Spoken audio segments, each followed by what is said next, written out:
Okay, good morning. My name's Elliot. For some strange reason, everybody calls me EHO, so that comes off the thing. It's interesting. I have apparently an illegal email address at Microsoft. They don't allow initials, but somehow my boss arranged to get that set up. So now you know how to get a hold of me. I can't see my slides on the monitors down here. We'll fix it. Okay, all righty. So I'll have to look up here. Truth in advertising.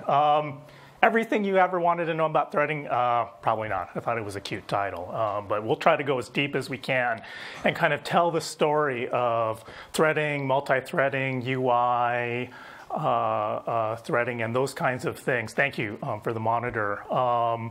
Circa 2013. So I'll try to give you the best survey I can in 1 hour about what the system looks like for that thing. C++ guru, I'm not your guy. I see a lot of these people in the front row. We're the people who look at C++ 11 and 14 and then say, oh yeah, I'm going to learn about X and then implement that. So we really appreciate that work. And when we finally get a compiler in Windows that does variadic templates, we are going to be so happy. Oh, where's my phone? The speaker bios and the intro for this had an interesting thing in it, which said that it was going to be dry this year and relatively warm. And for those of you who are watching on the web from someplace else, we had a fantastic lightning storm and a deluge of rain last night. So it's rarely warm enough and wet enough here for us to have lightning. So we were actually pretty enthused last night. So sorry it rained on you last night, but we thought, that kind of lightning storm's really, really exciting. I watched some of the other talks in this conference and saw, interesting slides with Atari computers on them and cats and dragons. And I'm going, man, my slide deck is just not up to snuff here. So I'm sorry to say, no dragons, only cats. Okay, so what are we going to talk about? So we're going to go through a short history of threading in Windows. Actually, that's one slide. Talk about how threading works in the Windows runtime and the desktop, actually, because we'll be going into user mode threadpool, how the kernel schedules things.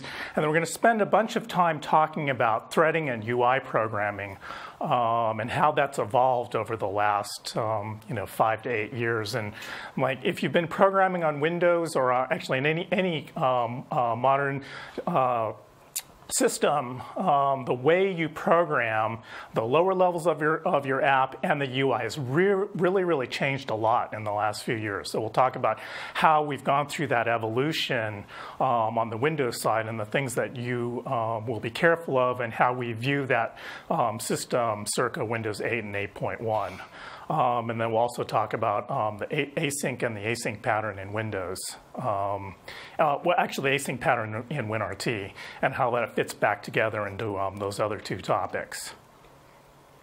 So I see some people who are maybe as advanced in age as I am. And so if you go back, you can remember we had, programs and systems that had a single thread of execution. And so when begin thread EX appeared in VC 1.0 or whatever it was back then in the mid-90s, it was like this new concept, just like multi-threading. What's that? Because we actually always did something on one thread of execution and then yielded. And so you had to be very cooperative for the system to work at all. And it was really easy to get your program into these compute-intensive loops and not do anything interesting at all. And so once we did this and we shipped NT and then integrated the NT kernel into one version of Windows, then people started to use the threads. And then what we ended up with the explosions of threads in Windows programs, which for better or for worse created a lot of functionality, but also created a lot of things that would use the CPU and occasionally deadlock. rather than have lots and lots of threads that you had to individually manage, the first thing people started doing was writing their own thread pools so that they could create units of work and then manage a few fewer threads and then get their program a little bit better under control. And so we'll go through a little bit about the thread pool in some of these slides, but the message there is that we want to think about our programs in terms of units of work rather than threads of execution, because it'll create a lot of benefits, we'll go through in more detail. So, what's a thread pool? At its most basic form, a thread pool is a really simple thing. It's a queue which contains work. It has n threads to peel that work off of the queue and execute it, and some algorithm that does that. What's not simple is the actual implementation of a thread pool, because once you get this very, very simple thing, which everybody in the room can write in one afternoon, then you actually have to deploy it and then throw work queues at that. And then what you end up finding is, even in your one program, you end up with a really diverse set of work, and that diverse set of work, which runs multiple jobs, talking to lots of resources, and having to deal with locking, ends up with a lot of interesting patterns. And so once you do this, then you actually have to tune and debug and fix that thing. So the first decision you have after you get a simple QDQ algorithm for that is, how many threads do you have? Well, the most obvious thing to do in that thing is have one thread per core. And that's actually fine until you do anything that blocks. And so if you have I/O or any type of contention on an I/O on an event or a semaphore, then you have a really bad problem there, because that thread's going to block, and then you need some other threads. And so that busy thread can't do any additional work for you. And so you end up having to decide, okay, now I need to be able to create threads, put them in the pool, and then deploy those threads for that thing. And so you end up with an algorithm where you need a greater number of threads than the number of cores. And then obviously at some point you have to have set up a limit so you don't explode threads. So once you get into this kind of setup, then you need, for your internal implementation, to be able to manage a bunch of states of those work items. And so the most obvious one is you have a thread pool type for work. So I have a unit of work that I'm going to do in a lambda or a function or a functor, and then I'm going to do that. The first thing that many work items will attempt to do is access a resource which is not available. So one of those things can immediately get into a wait state while they're waiting for some resource to become available. Or they'll do I/O, and then they'll need to block and wait for that I/O to complete, or they're actually timed, and you have to wait for the timer to fire, et cetera. So you can create all of these sorts of things. But these are the ways that the work gets executed and triggered. And so you have to set up these things so that the work will execute at the correct time and make the most efficient use of the threads that you have in the pool.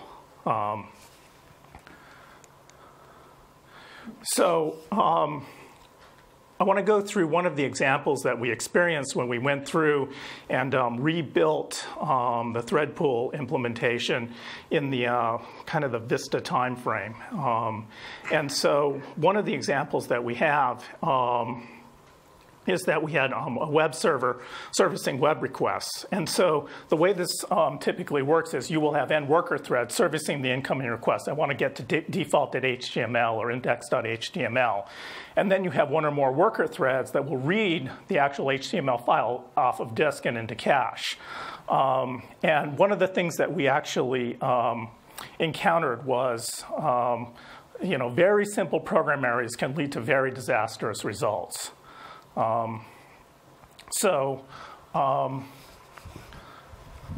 Here we have one simple queue. Now, one thing it should be apparent is you're going to have priority levels on these things. And so you will usually have multiple queues per priority level. But this example is very simplistic. And so you have a series of work items here, and then you have one or more threads executing those work items. And then it turns out that all of the current work items are blocked on a web page read.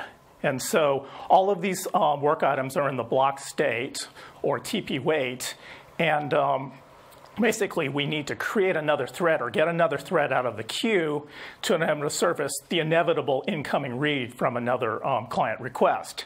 However, there's a really bad bug in this code that says the work item here is still in the queue, and it's the one that reads the web page, and will actually resolve this deadlock. So this is obviously a really bad programming error, okay? And then, so the term we have for this is popular internal dependency. So there's going to be a lot more work created. The work's going to come in. It's going to try to read the web page, which is not yet in cache, and then it will block. And so you can see what the inevitable result is here. We're going to create another thread, which is immediately going to block on that internal dependency. And so you can see what's going to happen in this thread pool thing is we're just going to keep on creating threads. Excuse me, there we go. And this is one of the patterns that creates thread explosions. And so you can see that the simplistic algorithm that says, I'll just go get another thread to service that next piece of work can go really, really bad and wrong on you very, very quickly. And so we just call this kind of problem thread explosion. And so this is just one of the patterns that can do that. There's another variation of this pattern called popular external dependency, where actually that work item or that thing that's actually going to resolve the deadlock and set the event on that event handle is actually not in the queue. So it's just external, but it's the same bad problem, right? So you're going to explode the threads. And when we first deployed this, so in this time frame, we actually saw variations of this problem, and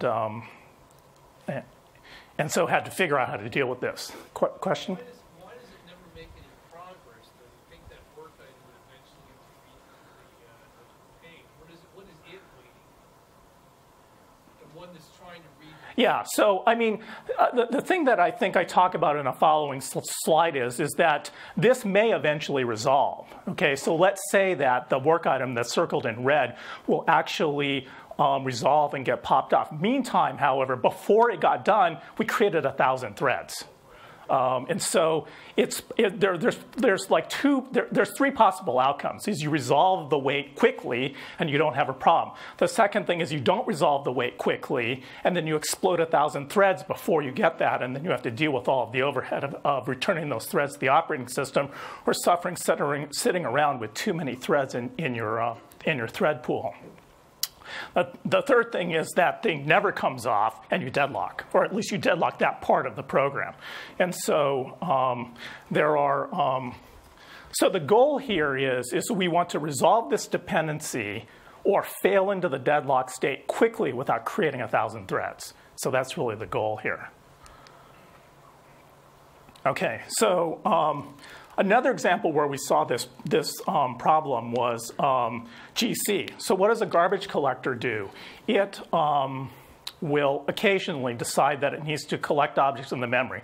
So it will have to walk the graph of all the objects, find out which ones have no references, and mark them as candidates for collection, and then eventually collect them. So it's a really simplistic garbage collection algorithm. So what do they have to do? You can't execute those objects while the garbage collection is happening. So you have to freeze all the threads in the program. And it turns out that freezing the threads in the program, which may be only partially managed under the garbage collector, also causes kind of thread explosion. And so there are many, many different ways to get you into this problem. So the way that we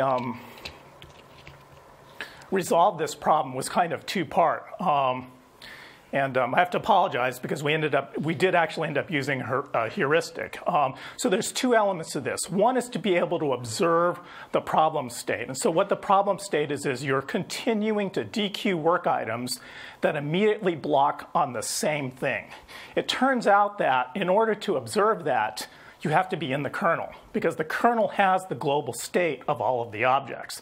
And so one of the messages I want to tell you on the thread pool is it's very, very hard to deal with certain types of problems in thread pools without having a global view of the system. Fortunately, inside the OS, with the kernel, you actually have that global view. So you can detect popular internal and external dependencies because you know that there's the system entity, which is the event handle, that is blocking on this thing. And you can observe people continuing to block on the same thing. If we observe this popular internal or external dependency, then what we do is we start putting delays on the creation of the next thread. And so basically what we do is we slow the thread pool down. So in the beginning, the delay is only very, very short, right? Because we don't know what the volume of things that are incoming that will cause us to create the second and the third and the fourth additional thread. And so what happens is that thing. So in the case of the questioner, if that work item pops out of the queue and gets resolved, then of course everybody's going to release, and then the world's a happy place. If it doesn't, then what happens is the delay gets a little bit longer, and then we just get a little bit slower and slower and slower in creating this thing. And so one of two things, until we hit a limit, of course. So one of two things will happen. Either the internal dependency will resolve, and then you've made progress without creating too many threads, or it never resolves, and you kind of just slowly accrete threads in the system without actually exploding. Of course, the best way to do this is to make sure you do the thing. You know, in this case, the web page read should be on a high priority work item and resolve quickly. And so the thing about this is, but the thing about the thread pools is you will see buggy workloads come into the thread pool. And so we have to deal with a diverse set of workloads, including the ones that have bugs. Okay, so the other thing you have to deal with besides getting the work run and not exploding a lot of resources while you're doing it is fairly running work, okay? So in any of these systems, you're going to create priorities for these things. So, you know, the simplest possible system has 3 levels, high, medium, and low. And so you want to create the ability for work to run according to those priority levels in some order, typically FIFO. So the issue that we ran into is once you have work that's blocked, you eventually want to run that work when it unblocks. So when events will get signaled or I/O will complete, and then you want to run those work items. And so we have a really highly efficient mechanism in the OS called I/O completion ports. And so we know when an I/O is completed, and then we also use that for knowing when an event will resolve. And so the kernel will immediately know when something's ready to run, and then it can release that to be able to run. So when it's ready to run, we call that a ready thread. And then when the thread actually runs, then we call that a C switch. So it context switches in, and then the thread runs. However, in Windows 7, TP work always trumped TP IO and TP wait.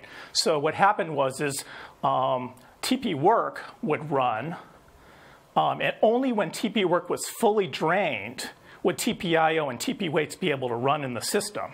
And so basically what we had in that generation was an unfair system. And so work items could starve things that ended up with execution triggers of TPIO and TP wait. And so even though you thought you had created a fair system with work levels, it turns out once you have different kinds of execution triggers, you have to be able to merge those back into the work queues and get them executed in a fair way. And so that kind of blending is also, it turns out, a function of being able to view the system through kernel mode. Because once these IRPs, or these interrupt request packets, complete and come back, we have to be able to merge the work. So what does this look like? Let me describe the diagram here. So the line is the ring transition line. So above the line is user mode, and below the line is kernel mode. And so the way this is structured now is you have a worker thread factory in kernel mode. So basically, the entity that is responsible for creating the threads for the thread pool is actually sitting in the kernel. And it knows how to execute or release those threads to run for various kinds of work, I/O, or things that have become unblocked because an event has gotten signaled. And so there will be some N of those things. And then the user mode side is actually responsible for queue management. And so what they will do is work items will be queued, a worker thread will come from the factory, and then it will be executed. Now, that's good if you just have regular work items. They're going to do some sort of computation in that workload. But eventually, you will have execution triggers for I/O and wait and timers. And then those IRPs will complete. And so what happens is that the kernel, which is responsible for the threads, will know that these items released and became available to run. And then they will be transported up to the user mode queue and released and start running. And so one of the things that you should be able to observe here if you study the system is that many of these will complete simultaneously over a short unit of time. I mean, we actually measure and calculate performance at the kernel level in nanoseconds. And so once you start thinking about this in terms of scheduling work in milliseconds there, you can realize that at the level where the IRPs are completing, many of them will complete in a very short period of time. So you could have many of them, in the low tens of them, complete per millisecond. And so what happens is you want to make sure that when you make the transition from the worker thread factory up into the user mode queues, that you do that in batches. Okay? And what that does is it minimizes the ring transitions so that you can transport a lot of work, merge them into the queues fairly so that they get executed at the appropriate fairness level according to whatever priority queue those items are queued into.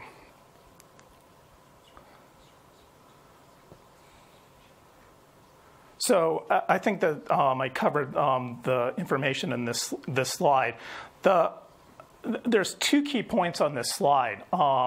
Number one is it's very difficult on thread pools to balance throughput, resources, and fairness in user mode only. So there are a bunch of very smart people in here. You could write these things, and you could put a lot of custom tweaks for your workload into these things. But there are many things because your application process that your code is executing in does not have a global view of the system, cannot possibly do. And so this is not like because you're not good programmers, it's because you don't have a position in the system where you can observe these kinds of things happening. And so, sorry to take such a deep dive into OS kernel things, but with C++, why do you care, in terms of going native? So the reason that you care is when you have your unique asset, that snowflake that you built, that you drop onto the world, you really need to think about that, not in threads of execution, but units of work. It's like whether it's on Windows with our thread pool or on iOS with Grand Central Dispatch, you really need to think about how you structure your library and your value add to the world in terms of work, because you really want to run these in terms of work units and not threads. And so even though I wanted to talk to you about threads, really one of my key messages is to think about how to do your value add in terms of units of work. On the desktop, which most of you have most of your experience in, you have create thread. Like you can create dedicated long-running threads and dedicate work to them. On WinRT, we made the decision that you don't have create thread. So you must use a thread pool only on WinRT things. And you can imagine that when we made this decision internally in Windows 8, that everybody clapped and said, oh yeah, that's fine. No, there was a huge controversy about this internally about whether or not in the new platform you should be able to create threads. And after a lot of debate, not much of which I was involved in, but there was a decision that create thread is not allowed to be called in the modern platform. So this is where you throw tomatoes at me. And the reason you throw tomatoes at me is you say, I need a dedicated thread that I control. And it turns out that there are actually workloads that benefit greatly from one continuous thread that doesn't go away, that continuously works on something. And so games, when they're laying out off-screen parts of the board, make use of this technique. And also any other thing that's doing off-screen layout kinds of things. So if you have viewports kinds of algorithms that you're doing. And so basically, this is the mantra that is, I have long-running work. So we actually didn't leave you out high and dry. So the thread pool has a mode we call time-sliced. Basically, the traditional thread pool is batch. So you have like batches of work that will get serviced over unit periods of time so that you can do this. And basically, so we have this dedicated thread model called time slice. So I think I have a slide a little bit later that shows you the APIs. One of the options on those APIs is that you want batched or time sliced. So the long-running thread is time slice. But it still comes out of the thread pool. It's still part of the system that is built on top of the kernel knowledge. And so you still get a lot of the benefit that you had before, but you get the benefit of long-running work. And so here's the way you should think about it on time slice versus batch. Excuse me. It's a latency versus throughput model. I mean, when you have units of work, they will execute eventually. And so when you have units of work, they inherently have latency involved in them. You don't know exactly when they will work. You can have high priority, and if the system's not super loaded, it will run pretty quickly. But typically, you don't want to run very many high priority workloads. And I'll talk about the reason why for that in a little bit. You want to run normal or low so that you can get good performance on the system. But if you have these kinds of workloads where you want to run bursts of work immediately, the time slice mode is good.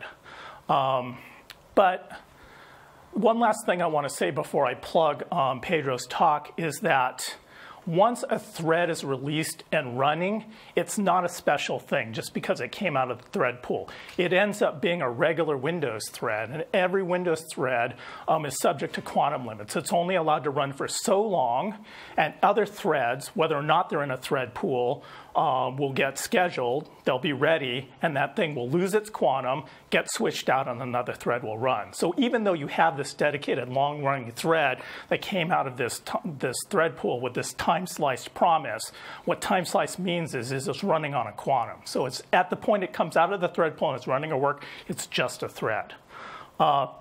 This portion of the talk is a summary of Pedro's Channel 9 talk with Charles from a few months ago. And if you want to dig into any more level of detail than this, I recommend you look at this talk because he'll talk more about kernel scheduling and those sorts of things. But the key message here is units of work. Here's the APIs and the little snippet of code on what that looks like in WinRT. We're going to get into UI next, because eventually, once you do all this background work, you're going to have to reflect it into the UI.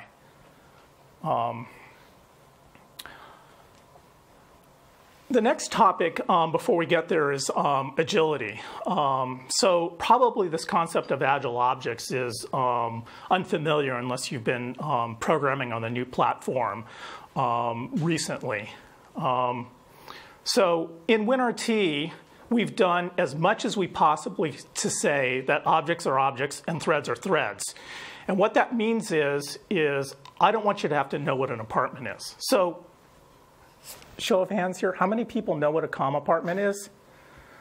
Okay, like for the web and the later thing, half the people in the room raised their hands. So I'm actually astounded that that many people actually raised your hands. So this is kind of a seasoned group of people. So let me ask you a different question. How many people want to know what a comm apartment is? Okay, this is great. Okay, 2 people that I could count, it's kind of hard to see up here, raised their hands. That's exactly the correct answer and the goal here. We don't actually want you to know or worry or care what a comm apartment is. Why is that? Well, that's because multi-threading is hard enough without having to worry about another concept that's weird. Right? And that's basically what a comm apartment is this weird thing that adds on to something that's really hard. I mean, multi-threading is really, really hard already. Like you have multi-thread resource contention. You spend your entire life carefully designing locks. If you're lucky, you have one lock, and then you don't have to worry about lock ordering. And then you have to like carefully tune your system, and then you test it, and then you find the deadlocks, right? I mean, it's inevitable. There's no way you can write this kind of system that doesn't suffer from this problem. And it gets more complex. You get more locks. You get more objects. You get more resources, and you spend, some significant part of your time, 25%, like managing your locks and your deadlocks, right? Once you get your system written. So multi-threading is hard enough that we don't want to layer another additional layer of complexity. And so despite, in addition to having to you go into an object, and it's got IUnknown, you have to QI, you don't know what to QI for. Then after you got to that part of it, the impenetrability of the system, you ended up with, oh, now I have to deal with an apartment. I'm in the right apartment. I'm executing this thing. And so the only context that I want you to worry about is the UI context. You can't get away from that. UIs are single-threaded. Objects are thread-defined in UIs. And that's the context we want you to worry about, not this other weird thing about comm apartments. So there's a technique that was invented in comm a long time ago called the free-threaded marshaller, which is a very strange name for it. But what it allows you to do is create an object that can run in any apartment. And so that's a really incredible thing, because what that does is it makes an object that can be accessed from any thread without you having to worry about, am I in the right apartment?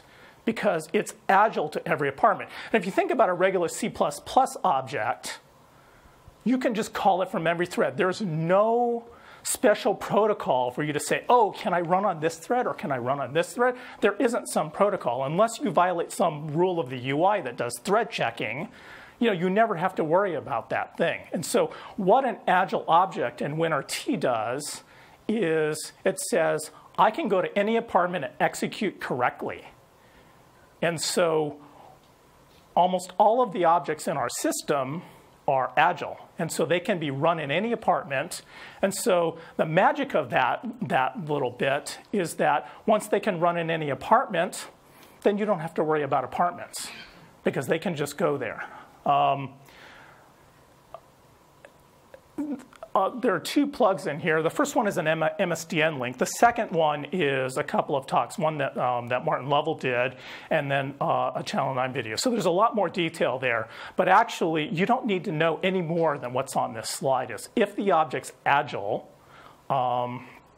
you can just treat it as a multi-threaded object. And luckily, Agile is the default in the system. There's basically 2 kinds of objects in the new WinRT system: UI-affine ones and Agile. And so with very, very few exceptions, you can consult these objects at runtime by QIing them for a new interface called iAgile objects. So they will advertise their ability to do the thing, and it's also described in the metadata. And so there's full view of how you can treat these objects. Okay, so now, once we have these agile objects, guess what? They can be called from the UI. So now let's talk about UI and this new thing we called ASTA. So all mainstream systems, not just Windows, have UIs that are thread defined. Like if you on iOS call some part of the UI from the wrong thread, what happens? You get an error, right? Same thing on Windows. And so the JavaScript stack just will only execute on one thread. And the XAML stack actually checks every call into it on whether you're running on the correct thread. So whether or not you like it, you're already dealing with one context, and that's the UI context. And you're already very familiar with being careful that you will only ever operate on the UI from the blessed thread, which is the UI thread. And so don't worry about apartments, just worry about the UI context. And you already know how to do that. So once you're dealing with the wonderful, once you're back in the wonderful world of single-threadedness, then you're single-threaded. And so one of the classic problems that we dealt with in the earlier version of like COM UI and Win32 was reentrancy. And reentrancy is this: I'm doing thing A, I call out somewhere while I'm doing thing A, another thing comes in, and all of a sudden I'm doing thing B. This is called surprising reentrancy.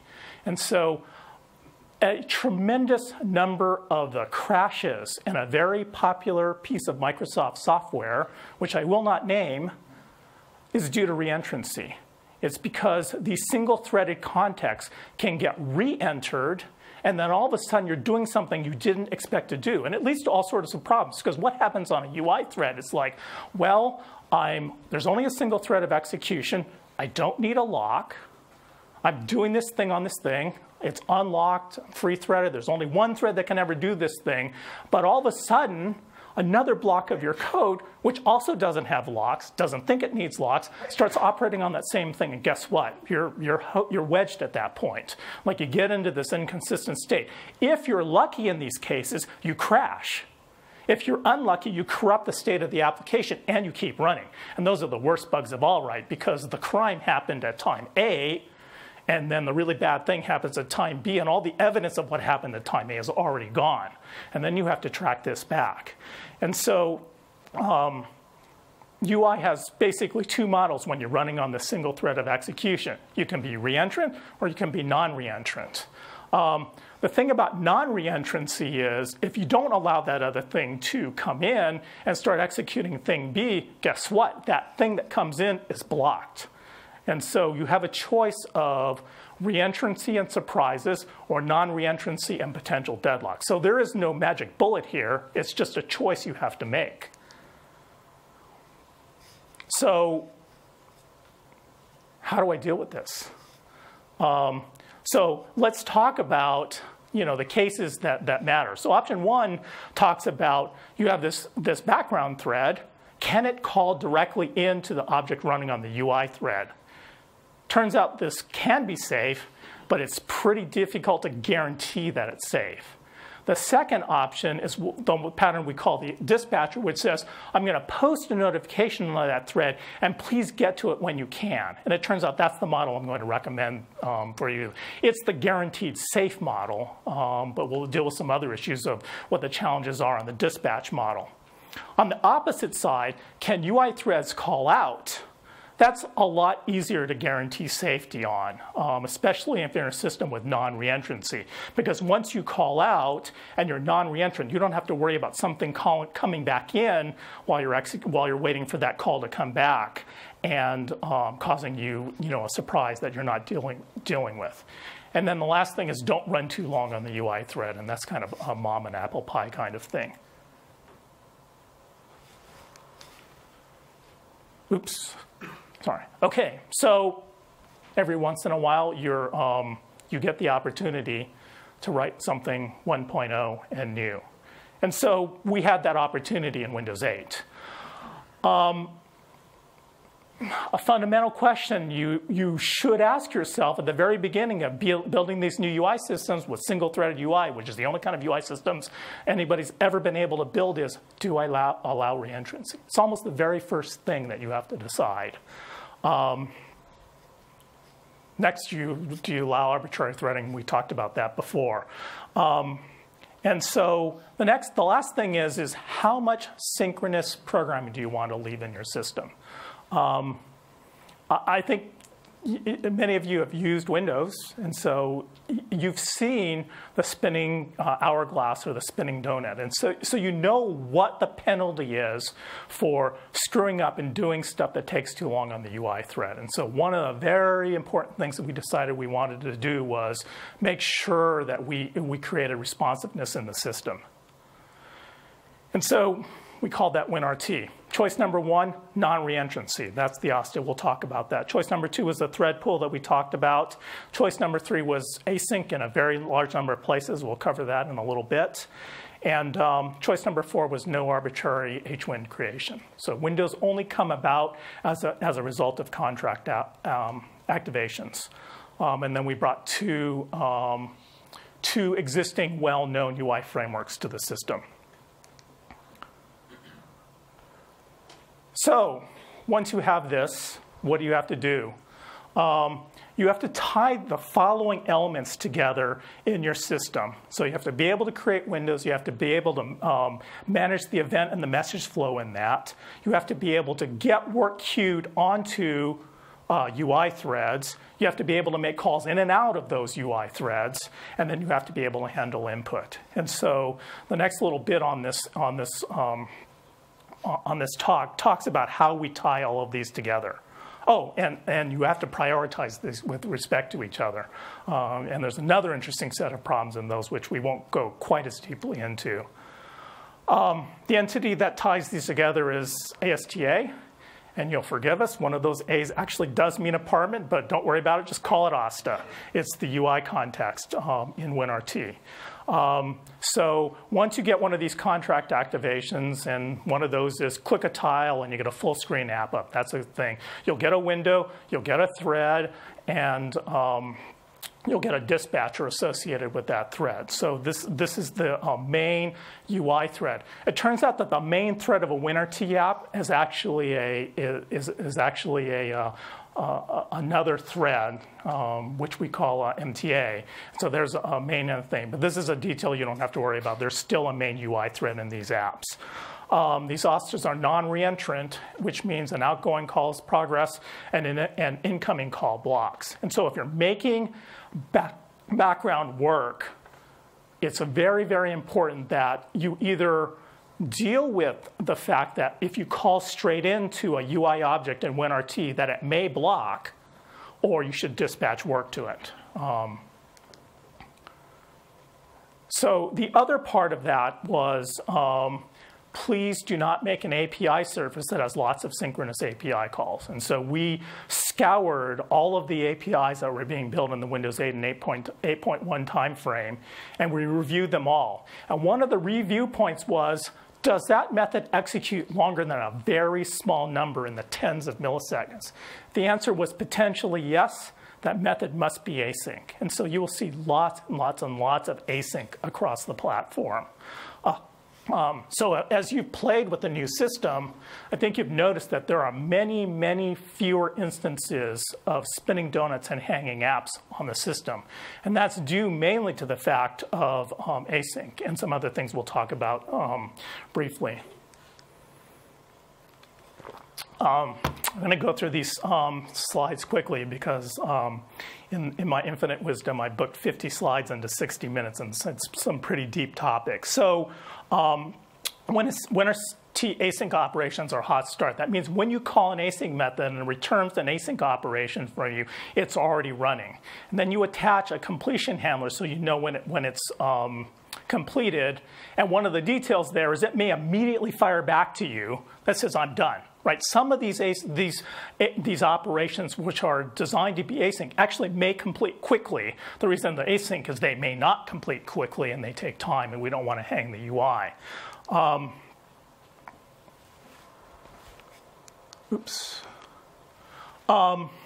So when an async operation completes, it's in one of three states. I completed with a result, good. I canceled because you asked me to. Cancellation is a user request in the system.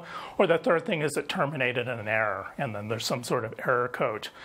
These async operations are one-way state machines. They go from being produced in a running state to a completion, and then there's a closed state when all of the resources are scavenged out of it. But it's a one-way state machine. So the model is very, very simple. They're running, you put a completion, you get a completion, and that's done. And obviously, there's no such thing as an async operation that's running on the UI thread. So every one of these things actually run on the background threads, typically the thread pool. One thing is if you have to study this pattern, look at async.h and WRL. Every detail of the pattern is clearly documented in this file. If you have to produce async objects, please use a projection or that file. Do not try to create yet another one of these things. Since I designed the async and implemented many of these objects, I know for sure you will get it wrong. And that's because I got it wrong and wrong and wrong and wrong and wrong and wrong until we eventually got all the bugs out of the system and did it. But the good news is you don't have to. PPL can produce async objects. You can use WRL to create these things, and they will fully comply with the pattern of the system.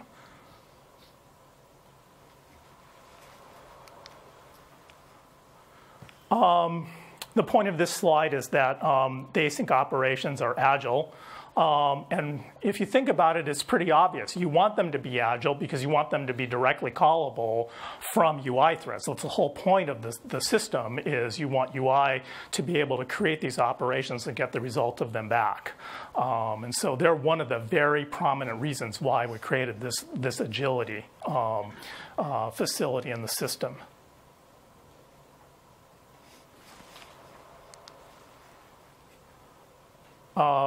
The async support is in C++ with PPL. PPL existed before the Windows runtime. Its primary job in life was to maximize CPU utilization. We're actually using it for the opposite. Like anything that consumes async on this is mainly targeted at responsiveness. We want the UI to be responsive. When the user puts their finger down on the tablet and moves it around, we want that feedback to be immediate. Responsiveness is really the key. And so maybe one day we will get into the idea of how do we saturate these CPUs and use these patterns so we can get maximum utilization of the machine. But actually, we're actually in a completely opposite world here, which is we want responsiveness and we want to make sure that we don't use up the battery. And so it's almost the opposite of saturating cores, is we want to use the cores as efficiently and as little as possible. So once you do this async, they start on a background thread, and you might do a series of operations. And a series of operations, you might open a file, you might do a bunch of reads out of them, and then you might get the result of those reads back to a UI thread, maybe display some text on the screen. The point of this slide is that you're starting on a background thread. You want to set up the context in PPL so that you continue to run on the background thread, which is task continuation use arbitrary, until the last one is done and you're updating the UI, and then you either want to do a core window dispatcher call or you want to just get back onto that originating context. So this thing about debouncing is stay on the background thread until the end. So one of the things that is associated with the window is the dispatcher. And this is the central mechanism in the system. It is your basic UI processing loop, and it deals with ingoing and outgoing calls. It deals with window message processing, and it deals with the dispatch. Oh, I'm sorry, and the last thing is input. And so it has to deal with all of these various kinds of workload. The dispatcher itself has 4 priorities. And so normal is everybody runs together. Low means input beats the dispatcher. Idle means everybody beats the dispatcher. And so I'm sorry, these are when you create a work item for the dispatcher, this is one of the arguments. And high means, well, our documentation says don't do that. And I'll tell you what that really means in a second. This slide is really what I referred to earlier. It's like in the 95 time range when, Win32 and everything, the modern set of apps, when the original Photoshop was built, you had one message loop. You did everything on that message loop. It doesn't look like that anymore. I mean, I think every one of you who has dealt with UI now and animations and flows realize that everything's tied to the frame rate now. You have a 60 millisecond frame rate. You have a 16 2/3 millisecond paint beat that runs on that application. And there's certain things that you must get done before that vsync happens. And so in one version of that system, it's just like, okay, I'm a slave to the paint beat. But actually, that's not actually how it works, because you have separate render threads now, and you have separate composition threads. And so the point of this is that the way that you design these systems isn't about message processing. It isn't about frame rate. It's actually just about responsiveness. You want to tailor the system so that critical layout changes occur quickly and that you're responsive to input. And that's actually the main job of writing UI now, is to get these things. Because what do you do on the UI thread that's threadifying? You're usually just doing one of two things. You're either doing an initial layout, you're either doing a really big change to the layout like a navigation, or you're making little tweaks. When you put text in a text box, that's fast and a small tweak to an existing layout. And so it turns out that the kinds of things you have to do on a UI thread typically now, if your application is designed correctly, are fast. The only thing that isn't fast is layout changes. And so you have two jobs in life there, basically. One is to get that layout change done quickly. That must beat the paint beat, or the vsync, because you can't render anything until the layout is done well enough to be able to be presented.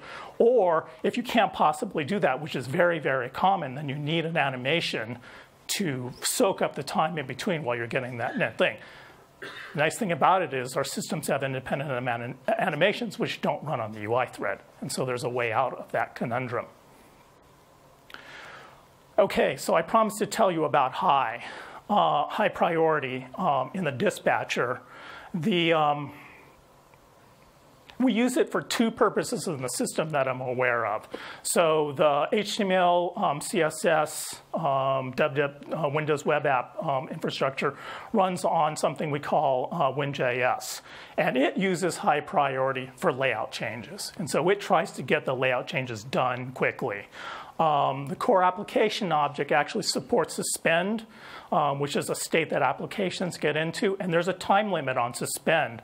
Once an application gets a suspend notification, there's a short amount of time to do housekeeping and then get ready to be suspended. We deliver that with high priority. So high priority in the dispatcher is a very, very sharp knife. It will get your work run immediately, but be very careful what you use it for, because you will block out other critical pieces of the system. And so now you kind of know exactly what that is that you're competing against. So if I were writing an app, I would never use high. But in case you have a need for it, this is a view into what happens in the system when you use that.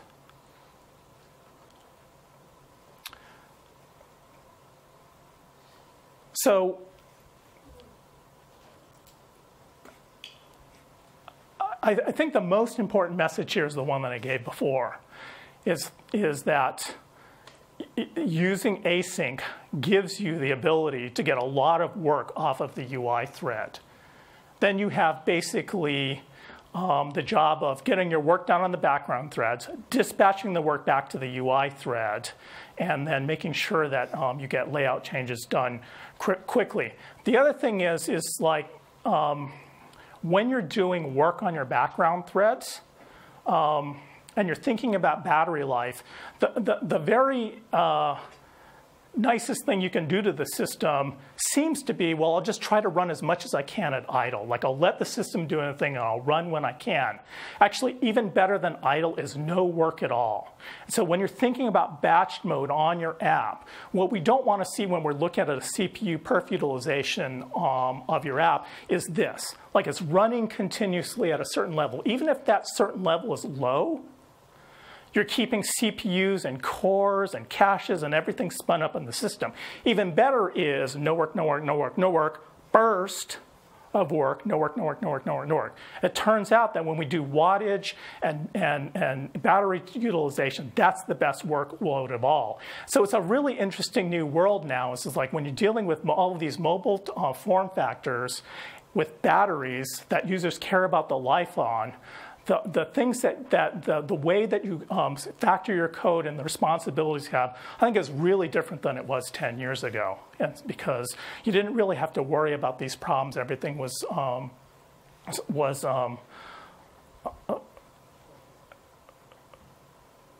created to run continuously. And so that's not the case anymore. And so, especially if you have legacy assets, think about how you can create these in terms of work units, and also think about how you can create those units to be bursty so you can keep the CPU and the GPU as loaded as episodically as possible.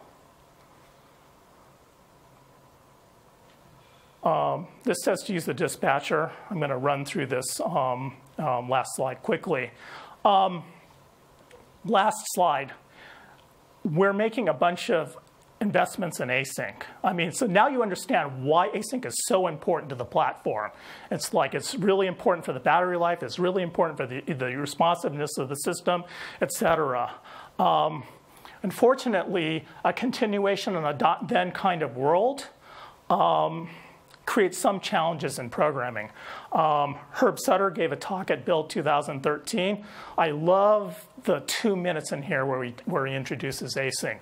I recommend you go look at this. I mean, this is the C++ geek part of the talk, where he says, in a continuation .then kind of world, what does it look like when you try to merge that style of programming with a for loop? It's fascinating. And just as a little bit of cheater on the thing, please watch it. It's fascinating is Herb couldn't even write this code. Like, I mean, he didn't try for hours and hours and hours, but, Herb tried for how long? I didn't even want to know if it compiled. Yeah, exactly. It was so hard to write that code. Now, there are ways around this problem. You can restructure the code, do this, but you have to really think about it. C# brought await in the Windows 8 timeframe. You write await on some async method, and then you write some code after it, and it just looks like synchronous code that you wrote 10, 15 years ago. But the magic is the statements following the await only run when the completion happens. But it's like your kids, if you have them, can write the for loop with await. Nobody in the room practically can write the for loop in a continuation in .then. And so the talk I most want to see today is Dion's talk this afternoon about await. And so I'm really excited that we're bringing this to the platform and the language. So that's it. I'm actually 2 minutes over, but fortunately we have time for questions at the end of the day, and I'll be here. So I hope that was a good walkthrough of threading in Windows and what the system looks like today. Thank you very much.